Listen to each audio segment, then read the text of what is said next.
Hey,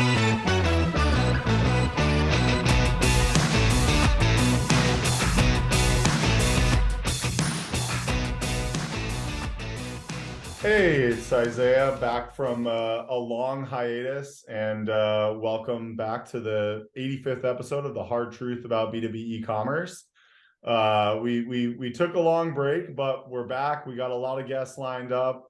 Really excited about kind of the future of B2B in 2023. And Tim, I know you already have some shout outs for people that have been listening while we've been kind of taking a little break. So. Yeah, thanks, Isaiah. So, hey, everybody, it's Tim Peterson back again, episode 85, and I'll continue my jokes remembering the 80s. So, yes, I do remember 1985. I had my 21st birthday party in Tokyo in 1985. So I remember that decade very, very well. So, couple quick shout outs. You know, I've talked to loads and loads of people who are getting something out of the podcast, and we couldn't be happier about that. And I heard from folks, I've mentioned these folks before, but I want to give them another shout out. The folks at Midday Squares, Jake Carl's and team, they're the most motivational story, out there for like different kind of chocolates. Their team listens to our podcast, so a big shout out to them. Also to my friends at Hobart who listen to this, based in Ohio. Also friends at Caring Transitions. It's a B2B company that does estate sales and auctions, a whole variety of things. And a couple other people, Berto Rebello. I want to mention Joshua Tippergan again, who is a longtime listener, who's apparently listened to every episode at this point. Wow. There are very few people, I think, that can honestly claim that. So I don't think I've ever done that with any podcast, so that's impressive. I can't even believe it. Now we're up to 85. That's a remarkable thing. So thanks so much to all our listeners once again. And people just reach out if you have guests or you want to just give some comments. You know, we're here. We're easily reachable on LinkedIn and elsewhere, and we couldn't be happier. I'm going to quickly pause before we introduce our guests to insert some great sponsor mentions, and I'm going to throw it back to Isaiah. Hello, everyone. I'd like to give you a word from our sponsors.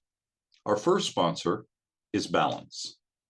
Balance is a B2B e-commerce payment solution that works well for you and for your buyers. It offers a seamless one-click checkout for almost any payment method, including ACH, wire, checks, cards, even terms.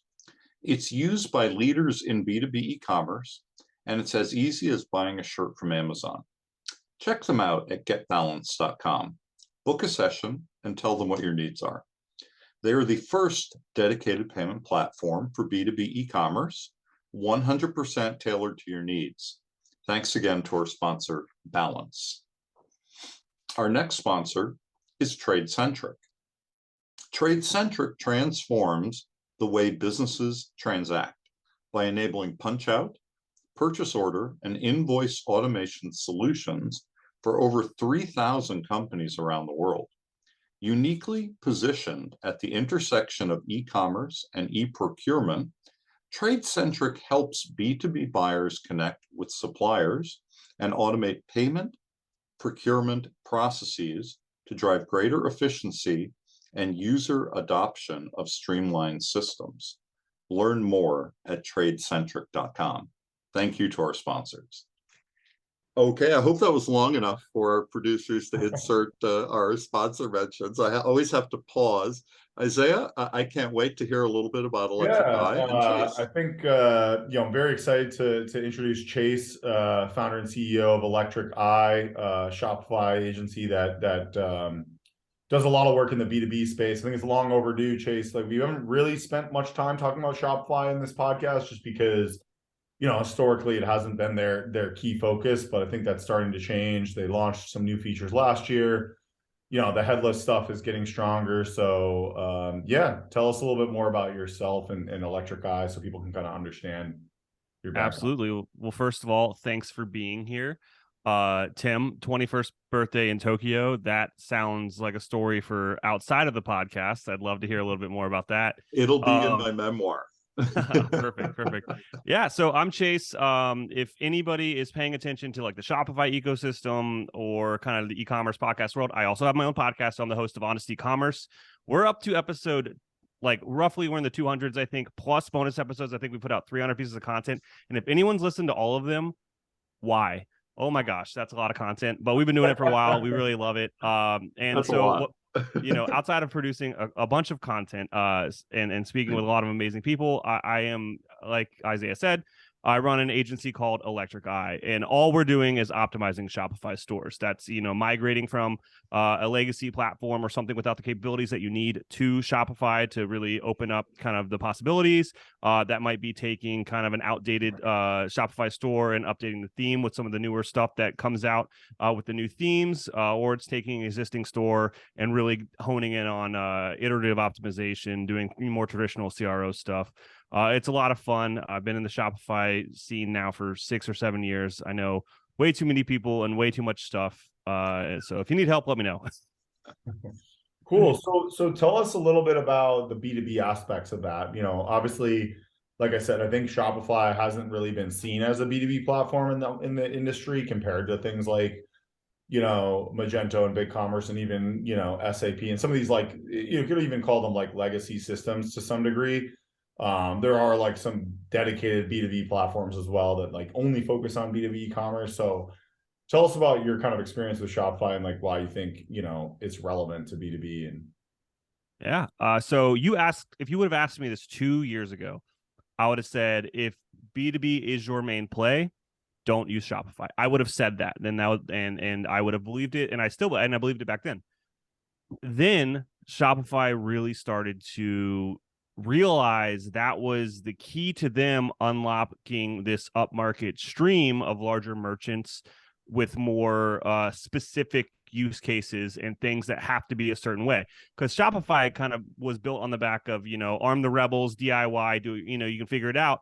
But you were kind of stuck into the way that Shopify wanted to do things, which a lot of like purists out there that really liked any like open source stuff, they're like, well, I don't want to do it like the the Shopify way. antithesis of Magento. I feel like for a while you had like the Magento big Shopify worlds, and they were very different, right? Open source and then easy to use Shopify. BigCommerce has kind of sat in the middle a little bit, but definitely there was that. I feel like there was a few years ago, it felt like there was kind of that divide. Yeah, well, that really helped for the traditional merchant and a merchant that's strong on just direct consumer. That worked amazing. Take the technical stuff out of their hands. Don't let them screw it up, and give them the ability to change the user experience on the front end to their heart's desire and print money. Right, that was great, and it worked really well. But for traditional, for more legacy clients, for bigger clients, for more traditional B2B needs, you couldn't do what you needed to do on Shopify. And so then you ran into a bunch of kind of weird edge cases, right? And so things that we used to do for clients that were on Shopify that wanted to do B2B stuff, like we would build basically like either a cloned experience. Shopify Plus would allow you to have a few instances, and you could build a specific experience for your B2B customers through there. It was really custom, and it was, again, you're kind of working within the bounds of what Shopify will allow you to do. And then Shopify always had kind of a wholesale channel, and anybody out there would be like, this isn't really good. Didn't work that well. And then they did make some updates to the wholesale channel. It's better, but it's still not like something that we use to this. Like right now, we don't really use the wholesale channel for clients. What we're probably cloning, either we're building a secondary site specific for a B2B use case, or this is a little bit more common, is we're using Liquid and tagging customer profiles to give a different experience for certain profiles on kind of the back end of Shopify. Again, it's super custom, but when you're talking about needing to show that specific experience to your customers, kind of you have to make that investment. What about the bundle B2B app and some of those things? Because I know some of the apps kind of sort of do that. Or have you used any of those like wholesale apps? And yeah. So we Wholesale Hero is a really good one. And then it's like Gorilla Wholesale or Wholesale Gorilla is another one that's got some fantastic reviews within kind of the circle that I run in. And it's kind of more, it automates a little bit of that content gating. Again, it just goes back to tagging profiles, and it's all the same kind of strategy behind how you do the it. same concept of a unique experience for B2B users. Basically. Exactly. Yeah. And it, so basically the pros of that is you're only paying for one Shopify instance, all of your customers in the same website, and you don't have to build out double integrations, right?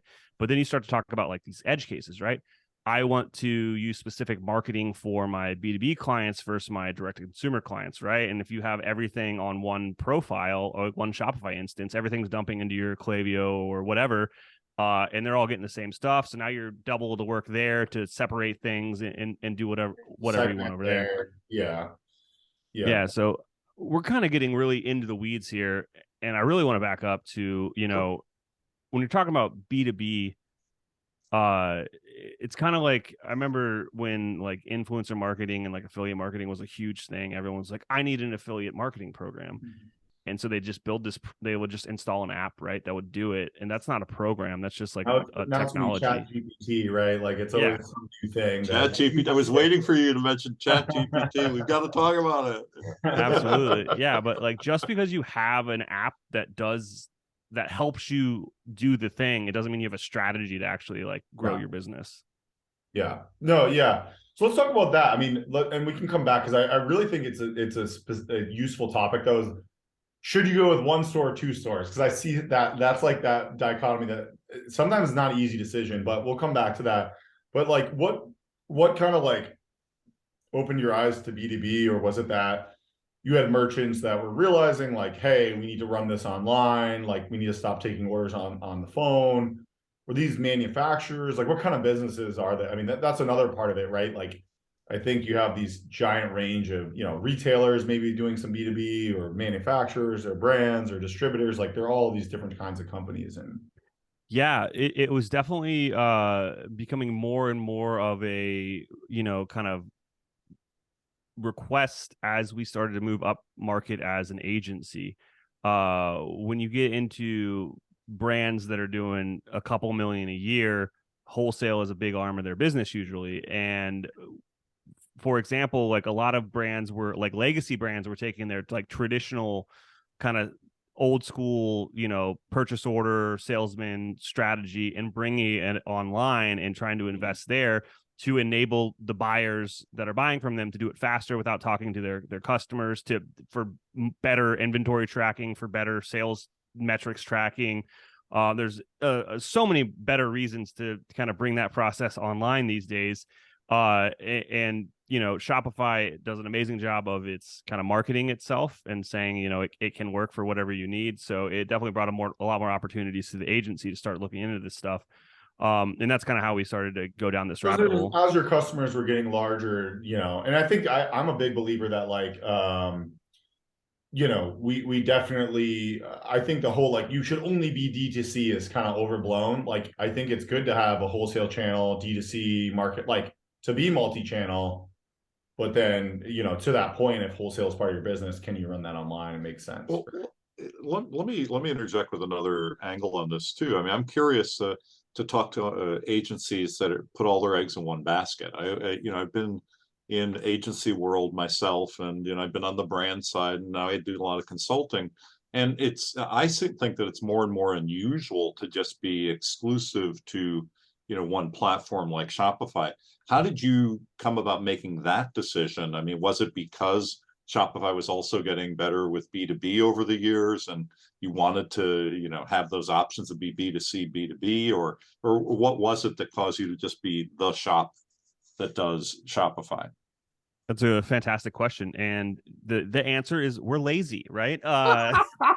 All right, that's a good answer. Look, all right, building out SOPs for multiple platforms was a pain in the butt, right? And we also used to offer more services, right? I can tell you, because we do it. It's really hard. Yeah. I totally get it. Yeah. And having a subject matter expert that's great at one technology or one language, and then those skills don't really translate one for one when you start to talk about, like, Liquid is just a whole different beast compared to, I don't know what WordPress or BigCommerce or any of these other ones I ran on, but it's a completely different thing. And it's definitely a a skill set.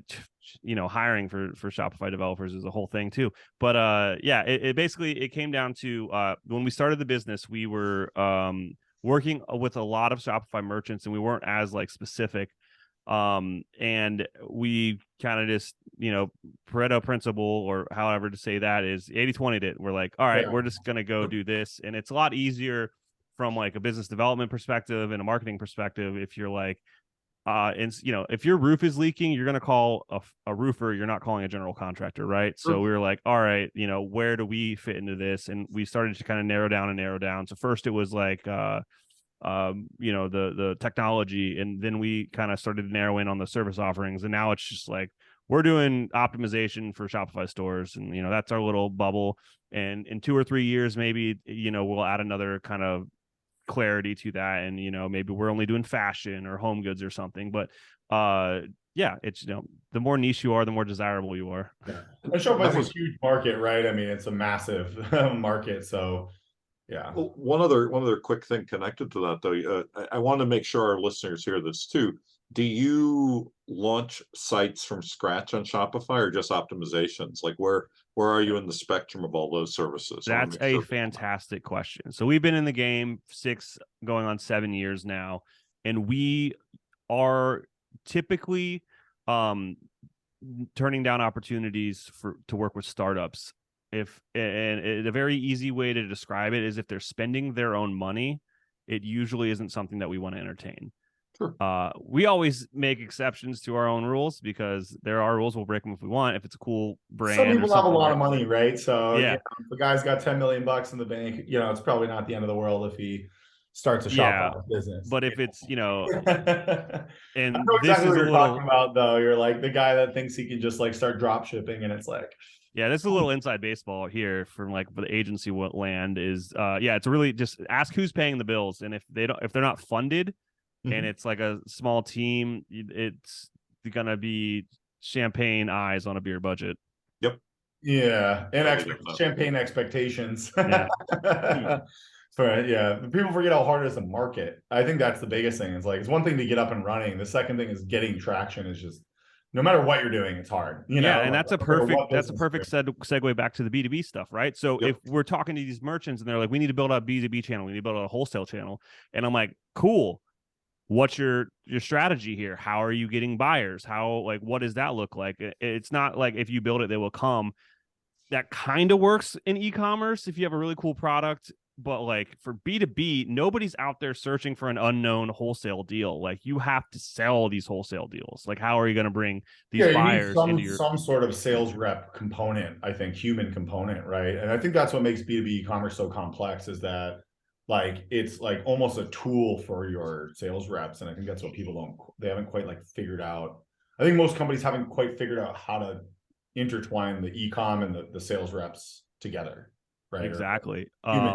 So for some reason that made me think of this. One of our clients does a lot of stuff in the skincare space, and some of it's kind of like medicated and gated and whatnot. But this is like a kind of a unique hack that we were doing is they would have these professionals curate products for either buyers or for they kind of use the same strategy both ways, buyers or like individuals.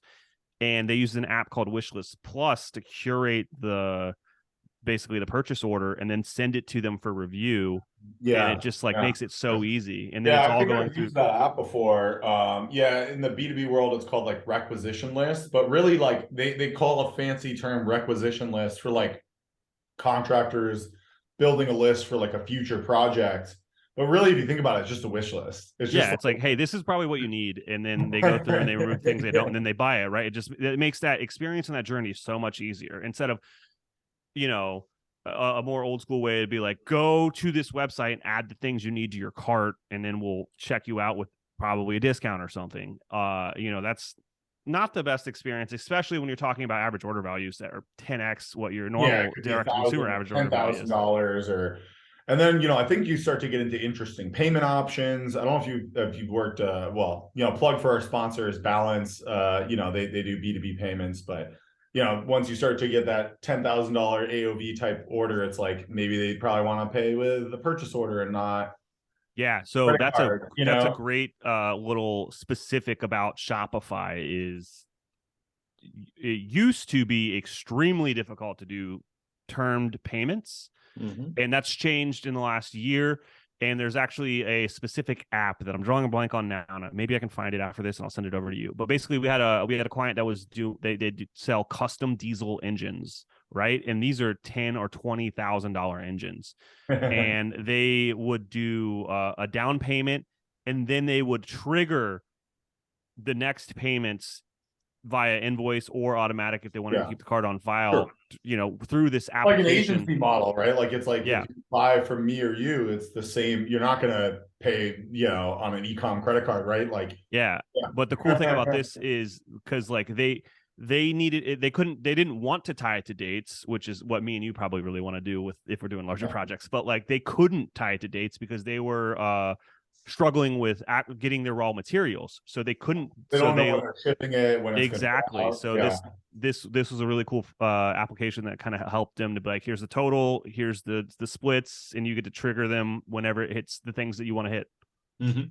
Yeah, I mean, I think that's really I think it's kind of overcomplicated in some ways, and that's why there's, I think, a lot of potential for Shopify to be especially useful for people new to B2B e-commerce. Like, if you're doing, 100 million in B2B e-commerce or, these giant sites, they're probably going to go more like custom, right? Because it's just so complicated. But if you're brand new to it, it's like, how do you make an experience so that my sales reps that sell diesel engines don't have to, take orders over the phone all the time or email orders? And it's like, to your point, maybe you need some sort of wish list or requisition list at the end of the day. And then, the purchase order, kind of the payments, like, you just have to think about the flow. Like, what are you doing offline and how do you bring that online? Absolutely. I think if you have a B2B business out there, you hire someone like Isaiah or myself, and you have their strategist sit down and watch the process happen in real time.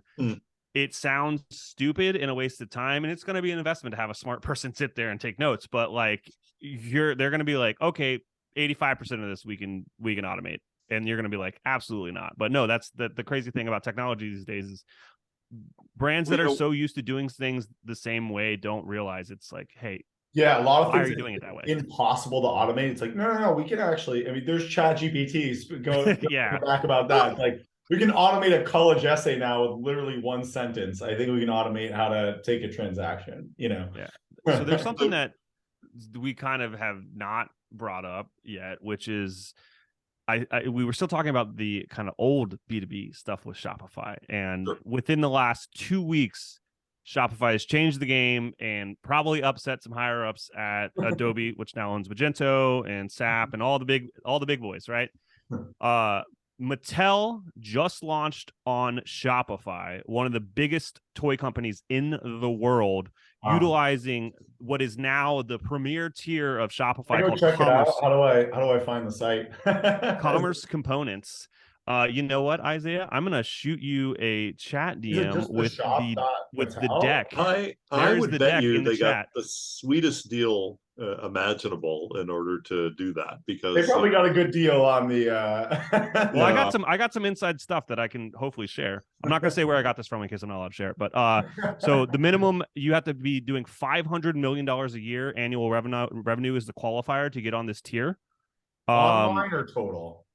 Top line. Okay. So 500 million, $500 million to get on this tier. Which is a lot of B2B companies, to be honest. Yeah, that's not out of the ballpark. I'm working with companies in that range now.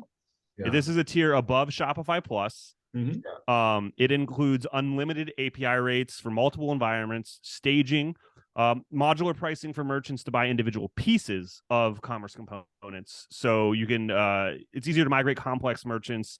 It's got a lot more services add-ons to it now. So there's going to be merchant solutions engineers, pro services team, which is a brand new thing to Shopify. And there's obviously going to be merchant success managers there. The vision is really big. It's brand new and it will be changing. So I'm sure at, those price points, they will build things to win new business. And here's a new thing is this is not going to be built via credit card. They're going to build through invoicing and purchase orders for these brands. It's a wild new world there. This Well, is if you the want to use true Shop Pay, or you can use they whatever payment gateway you want, basically, or everything is a individual component, so you can kind of build your own adventure there. This is a true enterprise offering from Shopify. Yeah. Yeah, I mean, similar to I think how like Commerce Tools works and and some of these other like headless platforms work, where I mean, it makes a lot of sense, right? Because once you go headless, you don't really need, you might not need all the features, right? Like you might only need like 10 of the things of the 100 things that, and the rest is power. What we see with a lot of the big companies is they already have like a million other systems that do, half these things. Exactly. And so this allows you to kind of use the best in class things for which piece of the puzzle that you want to use. I mean, I'm quickly counting here about the new headless API components here that they're going to allow. There's like 22 different APIs that come within this kind of suite of a product that you can utilize to kind of really build the best experience you need for your customers. Now, this isn't just B2B. This is also on the direct to consumer side as well. Oh, yeah. So you can get, you're building. Yeah, they're going after Salesforce, and they still have a big market share. Salesforce has got a lot of the big B2C sites. So yeah, so this is very exciting, and this is definitely something that we're looking to get into. Well, aside from this tier, that's the 500 million plus tier. What's sort of the sweet spot or the magic spot for tiers for others in B2B, like 5 million up, 10 million up, 50, like if you're at 100 million, should you be somewhere else at this point? What do you see and what do you think about that for B2B? Well, if we're just going to talk about like where brands should land on what tier of Shopify, or if they should be there. Yeah. Yeah, I mean, it kind of translates a little bit over to the B2B stuff too, right? So it doesn't really make sense to be on Plus unless you specifically need some functionality of Plus, which they keep pushing Plus like specific stuff downstream and down market. So honestly, you get a break if you're using Shopify Pay. Between like $3 and $5 million a year in turnover makes Plus worth it, just because of the discount that you get on your payment processing. Yeah, you get all the features. Yeah. But a lot of the things that I've been speaking about of how to utilize Shopify for B2B, building a secondary store or using an application like Wholesale Hero, etc., those are available at any tier of Shopify, right? So you can get away with that at a lesser tier. I think that where it is like, should I have my own specific instance of Shopify versus using one of these apps? That's probably comes into play when your B2B business is a significant amount of revenue, and you need that experience to be as streamlined as your direct consumer experience. And trust me, they vary wildly. And you need to you can run the same CRO tactics that you do on a direct consumer site on your wholesale site to make that experience seamless for your buyers. Yeah. I mean, I think once you get to a decent size B2B business, the experience becomes more and more different, where they might want like a lot of tiered pricing and bulk purchasing, and there's a lot of specifics on. So we did we built out a custom backend for a client where they sold medicine, for lack of a better term, right? And the way that the wholesale boxes worked were quantities of 4 as a variable is the minimum purchase, and you had to write some custom logic in the bulk purchasing thing, so they couldn't buy like a random extra because it wouldn't fit in the box. Because they were sending boxes of this and not individual items. So there's like these weird like edge unique work cases all over the place when you're talking about doing wholesale that you have to really consider. You might even have freight shipping, and there's just so many. And that's part of why I think, why we have this podcast and why we still feel like B2B commerce hasn't even like really gotten close to where B2C is, right? It's still mostly offline or EDI, and it's just still a very like manual kind of like archaic process for the most part. I think a lot of people are like, well, what we need to do, like Shopify doesn't do that. And it's like, out of the box, it doesn't do that, but you have to talk to somebody who knows what the heck they're doing. Yeah. Well, I think that's a mistake that everyone makes, because I've never seen a B2B commerce site successful that doesn't have customizations on any platform. So whether you go with Magento or BigCommerce or Shopify or Salesforce, like you end up needing a lot of customizations. You usually end up needing custom integrations or some integrations is a big piece, right? A lot of the data often is in an ERP system or some legacy system, or maybe even a modern system. But either way, like it's not necessarily stored in Shopify or whatever. ERP right? is usually like a red flag to us, like because we don't like. Well, it's not. It's just we're just really good at what we do, and we're like, I don't know if we're going to be good for this project. If you need us to integrate an ERP, we've got referrals. Like that's something that's just like But that's one a lot step of too where far. a lot of B2B companies are still very reliant on their ERP systems, right? So are you seeing that the brands that you're working with, are they maybe newer brands that have evolved and they haven't needed an ERP, or how have they built their wholesale business without an ERP? Yeah, it's definitely it's either a newer component or just getting online is a newer component, so the velocity isn't as high to where they can still do stuff a little bit more manually before they need to make the investment and those custom integrations. Tying those APIs together is pretty custom because every ERP is built a different way, and then making the data talk back and forth and how fast it needs to talk is a whole wild card. Oh, yeah. I mean, a lot of the conversations that I have with people in B2B, they'll literally say in the first conversation, we have to work around, Microsoft Dynamics 365, or they'll say, they'll just lay it on the table. I'm like, okay, well, that changes our options already. It's like, here's what we have to do. So it really is interesting that that's, and they're older, they're usually bigger. Middleware, do you need Sligo, or then you have these B2B platforms like Commerce we had on the podcast, where some of these B2B companies, they built these platforms just around the ERPs, because that's it. Complicated just doing the work is, that there's value in just like being kind of pre-built for the ERP. But I do think that Shopify, they're partnered with some ERPs. So I think you're going to see more and more of I don't know if you've experimented with that yet. I haven't quite seen it in action yet, but I think they are launching more and more like native apps. It's not quite native, but like they have like a direct partnership with like NetSuite or Acumatica or some of these ERPs. Absolutely, yeah. It's definitely they know that it's an area where they need to invest and make better kind of integrations happen, because that's where the real money is getting these larger merchants, and their needs are definitely a little more specific.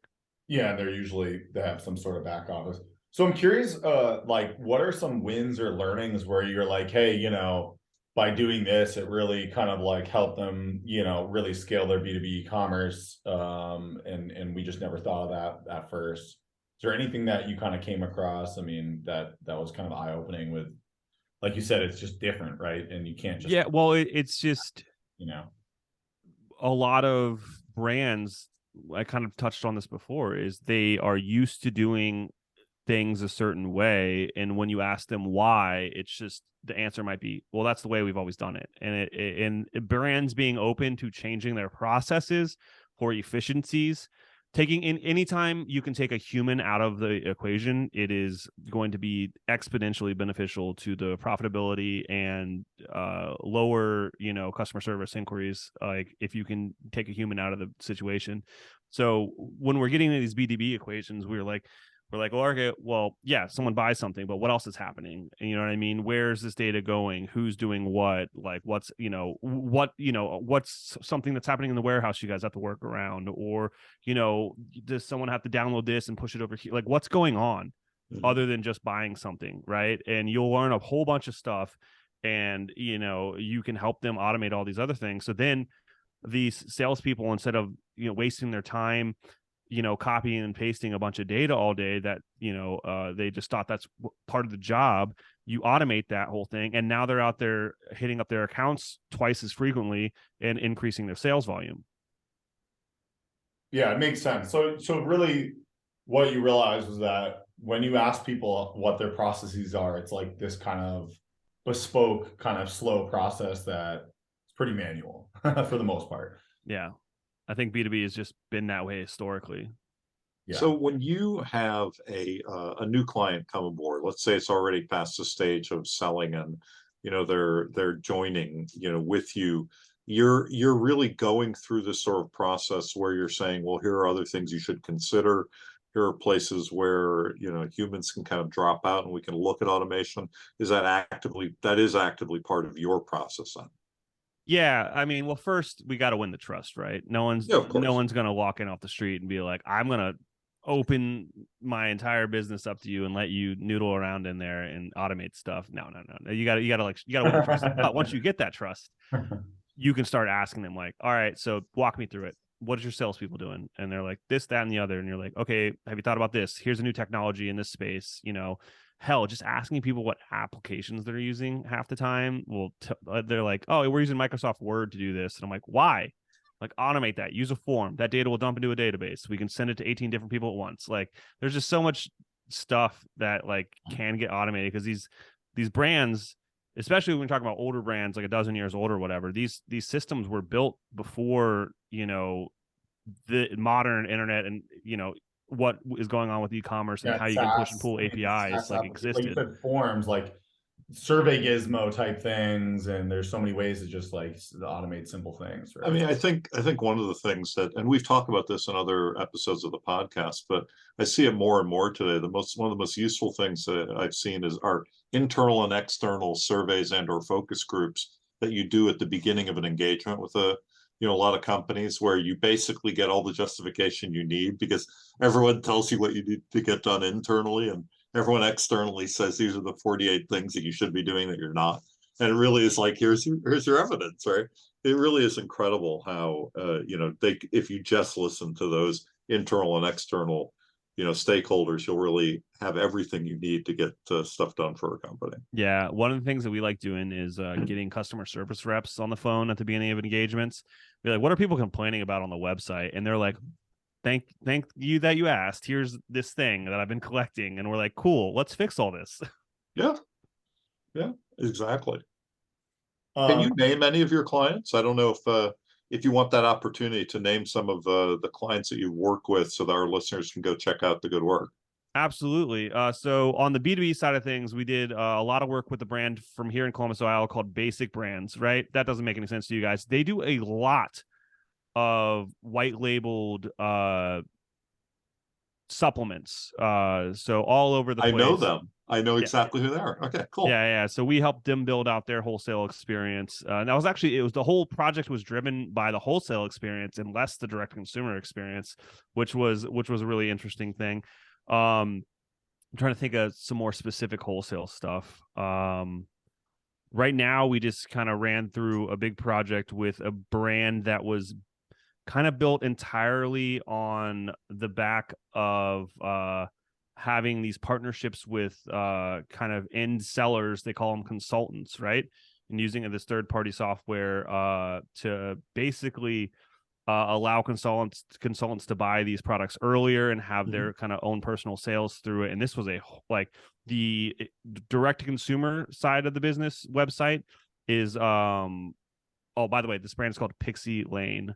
And we just launched their website like 2 or 3 weeks ago now that I'm thinking about it. But don't you live on Pixie Lane, Isaiah? It's not your address. Pixie Lane. Yeah. The wholesale experience is infinitely different than like the direct consumer experience because the wholesale buyer is buying in bulk. They're buying products that aren't on the main website, and all of this integrates to this third-party application that tracks sales and purchases to pay these consultants their fees for helping grow the company. It was a wild project. That's pretty great. Thank you for that. Like affiliate, not affiliate, but like you have like these like sales reps or the independent sales reps. I wouldn't call it, independent sales reps. Affiliate doesn't even justify like what's going on here. This is definitely more than a handshake agreement to post like a link. It's a whole. It's not like a multi-level sales like pyramid type situation at all, but it's definitely direct selling for sure. Gotcha. So what did you run into any conflicts of like people being like, oh, we don't want to do that, or how much resistance have you run into on the B2B side? It's just the opportunities are a little rarer, at least for us, right?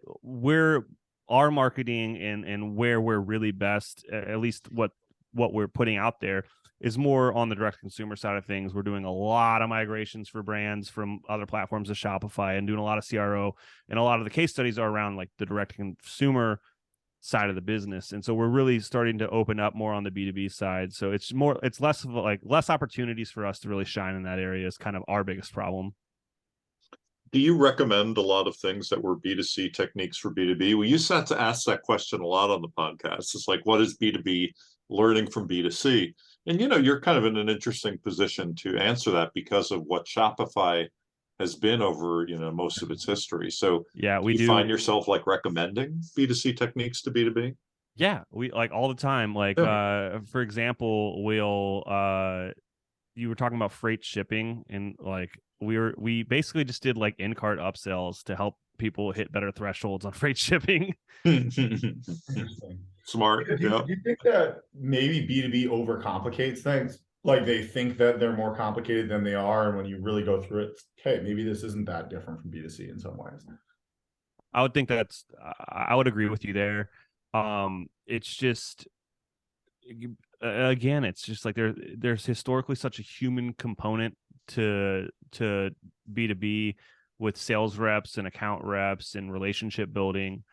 Once you kind of get all that out of the way, if you can help me purchase like my whatever I need in bulk faster, you have my card on file, you know where to send it, like all that jazz, that just makes it easier for me. And then if as a customer, so here's something to consider, right? Is your wholesale buyer is a little bit more sophisticated customer, and anytime you can help them do their job faster, they're going to like you more. So you make that experience better. Not only is it like a higher average order value, but like you're making their life infinitely easier, and they're going to keep coming back. It's also probably a much stickier customer, right? I mean, you Yeah. have people that are much more likely to come back, and the conversion rate could be really high if these people keep coming back to the site. I also think that there's a lot more opportunity to upsell and use the data. And I think that a lot of the B2B companies out there that are doing things manually, they're not really taking advantage of all the data and the upsell opportunity. Not at all. I ask the question all the time. Is like, how are you marketing to your B2B customers? It's like, what do you mean? Like, like we're not. And I'm like, yeah, you can segment all these users out by, purchase volume, and you can build out these campaigns to them. Like there's so much more that you can do.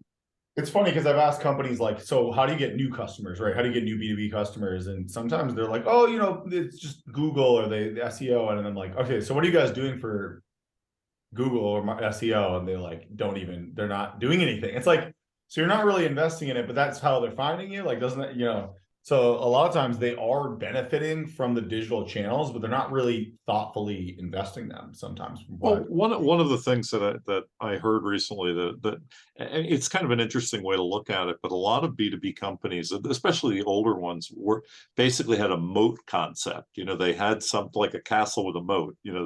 They built something, and then they built defenses around it. And so in order to get something, that particular thing, you had to go to them. Right. There was no other. Yeah, they were the only supplier of bulk supplies in, their region. Right. And some of these guys have like manufacturing agreements. And I just think that world is going to be, in the next, especially in this decade, right? We're 2023, by 2030, like, I can't imagine that kind of like moat concept being effective. It's not going to be. In the old way of like, we have inventory like that. To me, that's not enough of a value, I feel like. Yeah, I have definitely seen that kind of concept come up with a few projects that we've done, and it was less being restrictive because they wanted to be secretive. It was more like they had to qualify buyers for a certain reason. And so going back to like talking about forms and whatnot, because they used to just be like, email this email and someone will figure out and then give you an account. And we're like, turn that into a form, ask the questions you'd ask on that phone call in this form. And you can even add auto validation if you want, and like speed up the process, again, taking humans out of the process. Yeah. I mean, I think that the account creation process should be mostly automated, right? I mean, there may be some manual review you need to do. You don't want people spamming or building fake accounts or doing fraud, right? But yeah, I definitely think the B2B sign up process should be a lot simpler, right? And we're seeing some of that. I think there are some real-time lookups you can do of like the business number. I forget the name of it. I or think, making sure they have a reseller license. Like Dun and Bradstreet's or whatever you mean. yeah, or there's another name for it, but yeah, like basically they're like a tax ID number kind of thing. Oh yeah. There are ways to do that. Yeah, so I definitely agree that all this stuff, and how much of it do you think is that these companies like do you think it's that they don't know what they don't know, or they're scared to change, or they're worried about like people in the company are worried they're going to get replaced by automation, like or is it all the above? I know that's kind of a asshole. That's multi-question. I think it's they don't know what they don't know. It's like the possibilities, like a lot of salespeople aren't technical people. A lot of people in that process aren't technical people, and Yeah. they don't know what is possible today, and how you can improve that experience. And I think a lot of them losing their job isn't even a consideration because they have so much shit to do that whatever you can automate just makes them have time to do everything they need to do. Mm-hmm. Yeah, it almost feels like in this B2B space, this is where the opportunity is, right? Like you see all these tech layoffs, and all these, and I think you're seeing that with like the VC world and the tech world, got a little bloated, right? With just the zero interest rate for so long. To me, it feels like where the people need the most help is in these kind of legacy manufacturing, distribution. Yeah. Brand. To your point, they seem very busy, right? It's like those are the people that probably are actually still hiring. You know how many times I've talked to people that are like, that's a great, I just don't have time. I don't have time to do this great thing.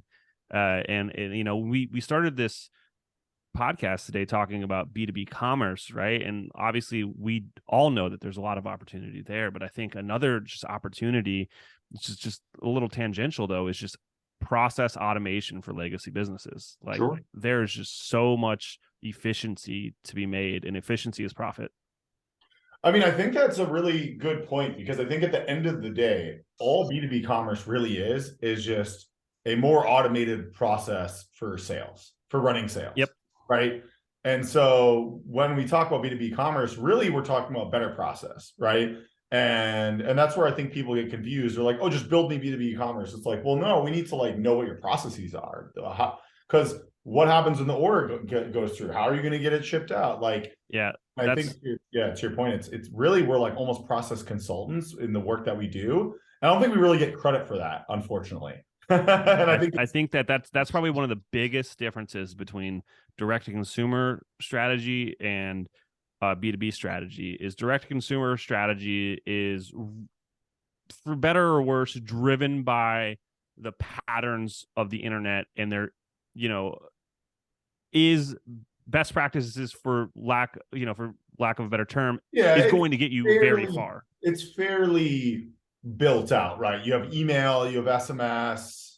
Yeah, you have, your UX patterns, you have your social media and your Google and whatnot, and a lot of it is driven by the same components. Yeah, the right way is a little more straightforward, right? Yes. And then when we talk about B2B, it's all driven by the process. It's like, okay, well, what is the way that this works? Now let's make it better.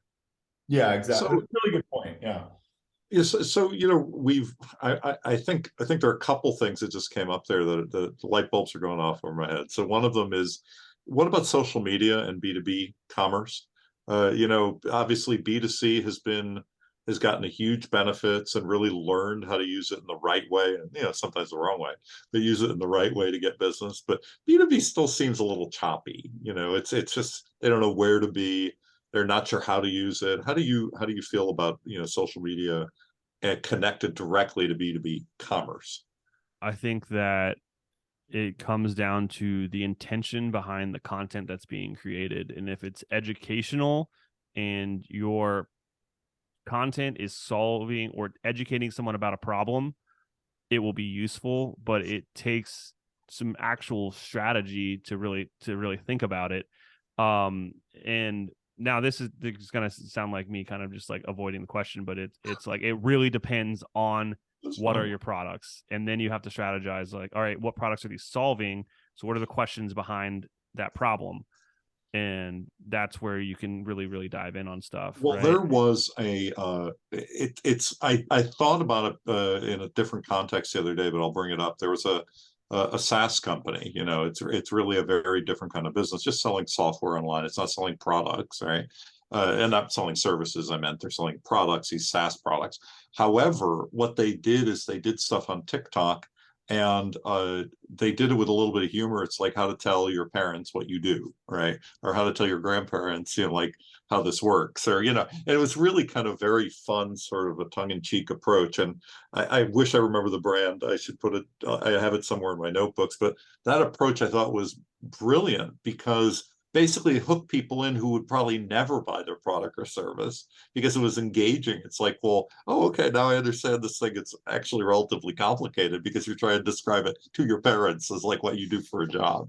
It's kind of interesting. No, yeah, that's a fantastic example. And I think from my personal experience and where B2B really performs best from like a content creation perspective would be like creating videos to YouTube or long form content, traditional blog writing, educational stuff. Like I think those supplements talk about the value and the education behind why you should even use these supplements, right? Going back to your well, you need to take a step further on the supplements, right? You're a wholesale supplement seller, so you're looking to get not the end customer, but you're looking to get the middleman, right? So what are they looking to do? They're looking to build a business, right? Who's going to be doing this? Like a bodybuilder or a coach or a gym, right? Now you're putting content about how to increase revenues for your business or how to build a white label brand, right? And that's where you're getting how to take your personal workout brand and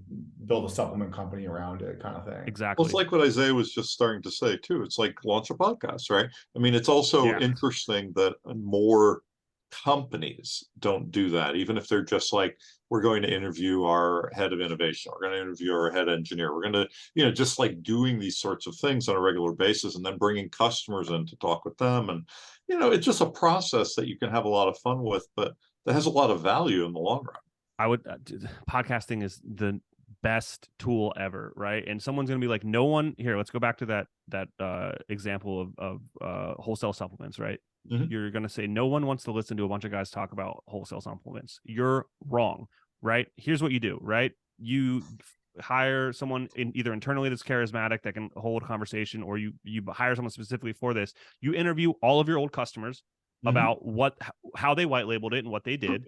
And then your listeners are going to be people that are thinking about doing that. And it's so niche, but the people listening to that are so specific, you're going to get business out of it. I love it. I really do. Yeah, I want to wrap up. I know we're kind of running out of time here, but I really want to come back to that process thing. I think you said something. The process thing is so important, because why I think B2B commerce hasn't matured the way that B2C is that there really isn't like a one size fits all, because the processes are often so unique to the industry and the way that their business has run in the past. And I think also a lot of businesses are resistant to changing processes. And so they don't want to change processes to make e-commerce easier. We see this with a customer where their pricing is so complicated. Like we're talking, I'm not going to get too much into weeds because I'm not sure they want us to share this. They might not care, but anyways, it's so complicated that you need to build a custom pricing engine in e-commerce. Like there's no platform that can support it out of the box, right? So if they wanted e-commerce to be simpler and cheaper for them, they'd have to change their pricing. That's a process change they'd have to go through, right? We can't do that for them. We can't change the pricing. And so and then we showed them the cost of building that custom engine into e-commerce. Basically, in the shop, it's not on Shopify, but in the Shopify world, we'll be building a custom pricing app basically for that. That's what we'd have to do in the Shopify context. And how that could be really expensive, right? When you think about all the and sometimes when you show them two options, it's like doing it the way that you believe you have to, or doing it the way that we're suggesting, and the differences in the amount of zeros on the end of it. Sometimes people will change their tune. Yeah, I think what a lot of people don't realize what it might mean is, you might have like slightly worse margins on some things, or slightly better. Like maybe you have to simplify, and it means, on some products, the margin's not quite, because I think the reason it's so complicated is that like for every little thing it's priced out, right? But maybe they average it out, and some things you make more money, and some things you make less. But I think that's where the B2B goes wrong, is they've gotten so old school and specific, because that's how they ran the business, and 1999 or 2007, where it's better to go on volume and make it better for the consumer to buy and make the process easier, even if, the margin maybe has to get tweaked on a couple SKUs or something. You know what I mean? Like, I think that's where B2B is going wrong, is they don't want to sacrifice things in their process because the way they did it, kind of made sense for that nuanced approach. But it's like, imagine if you could sell the entire world online and have, 10 times the volume, and not less manual intervention, It needs to be less of a conversation about each specific to do in the larger project and more of a conversation of what's the future goal here? What are we trying to do? We're trying to, get more of our buyers to use this platform. We're trying to have more buyers buy more, and we're trying to have them buy faster. These are the KPIs that you're looking at, and then trust in an expert that, their suggestions of like, this is how we're going to get these KPIs. And it might hurt a little bit at first, but trust me, people can change. Humans are adaptable. And your team will go with the flow if it means that the company is more profitable and just making more money and their jobs are easier. I'm gonna plug Tesla in, because you see them on the news and they're just like, for better or worse, they're like probably the most scrutinized company in the world right now, I'd say. And I just saw, I think it was on Twitter, it looks like they just did a 20% price decrease in the US, which is pretty insane. And I'm not sure if that was supply chain came down, or I think, the tax credit, there's, who knows really what's going on. I don't. But anyways, what's interesting to me is that they're direct to consumer, and I'm sure they have a B2B component. If you're a business and you want to buy like 10 Teslas, I'm sure you could probably do that on the website, because they're very like website focused, right? But I think the world is moving so much faster towards this transparent pricing. And the reason I'm bringing up cars is cars are a very B2B model, right? Because if you take Tesla out of the equation, if Ford did that, you wouldn't know. Like, let's say you wanted to get Ford to a 20% decrease. First, you'd have to like see a commercial, and then it would like have to be from like the dealership, or you'd have to go to the dealer to even find out. You would have to like go through this like almost B2B process, right? Before you even knew that there's a 20% decrease. Whereas with e-commerce, it literally just like happens instantly, and then Twitter, it's like I see it like all over Twitter, So I guess the point I'm making is I think that transparency is coming really fast into everything, and B2B is kind of behind on that. They have to figure that out. Yeah, I definitely agree there. And this is just less about B2B and more just about businesses. Like, there's no such thing as a secret sauce anymore. And the harder you fight being transparent, the faster you're losing. Yeah. That's a great way to put it. I mean, the end consumer, whether they're a business or, me just buying for myself, you really want to know that you're not getting cheated, or there's not some secret better deal just because somebody knew somebody. I mean, you really want the real deal to be presented to you. And I'm totally for transparency. That's the crazy thing about B2B is probably, this is just a little bit of a guess, but my guess is in a lot of B2B companies, which is, most of them have been around for a long time, many companies or customers and buyers have the different price for the same product. So the guy in Chicago that just negotiated with his sales rep, 4 years ago, is paying 20% more than the guy who just got a better deal because the other sales rep gave him a discount to close the deal. Like, and I think some of that pricing is still going on. They don't know, right? You have to negotiate or try and get your price. I guarantee you that's happening all over the industry. So Chase, we should give you an opportunity to make sure people know how to reach you. So you're at electriceye.io, correct? So just to give us that scoop so that people who are listening and not watching know how to find you. Absolutely. Yeah. So if you are interested in discussing optimizing your Shopify store, or maybe potentially migrating from a different platform to Shopify, that's our bread and butter. Also, if you like my opinions on e-commerce, you can check out my podcast at honestecommerce.co. And I've got a pretty robust guide out there about like our strategy behind scaling businesses, called Double Your Sales. It's the version 1 of what eventually will be a book. I'm working on the second version of it now. I'm very excited about that. Using GPT, by the way, to help me outline a lot of that. It's a very fantastic tool for writing assistance. But yeah, we're great at Shopify. Are we also looking at an image of you made through Midjourney or something? I haven't like done that yet. No, I need to. I haven't gotten on that wagon. Cool.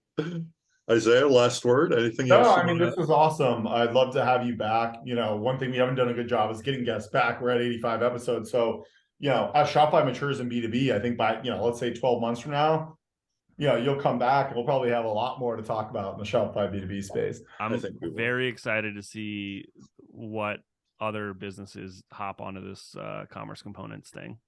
I agree. I mean, I think Mattel is a pretty big name I'm actually personally invested in the toys and games industry. I have a little hobby business with our CTO. So one of our dreams is to work our way up that industry to get like Mattel as clients.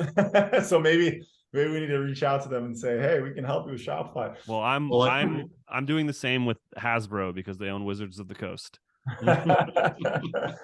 Well, I do know the CMO. We partner together and figure out. I mean, I'm sure there's enough work for about 10 agencies, but at our size, So. Isaiah, I do know the CMO of Mattel, so maybe we should. Really? Yeah. Well, I didn't know you did. Oh my gosh! If you get him on this podcast, that'd be amazing. I will ask him. Yeah. Yeah, Chase. Thanks so much. We'll get this live soon. We got finally catching up on the podcast, and it was just really good to have you. Yeah, thank you so much for having me. It's a pleasure.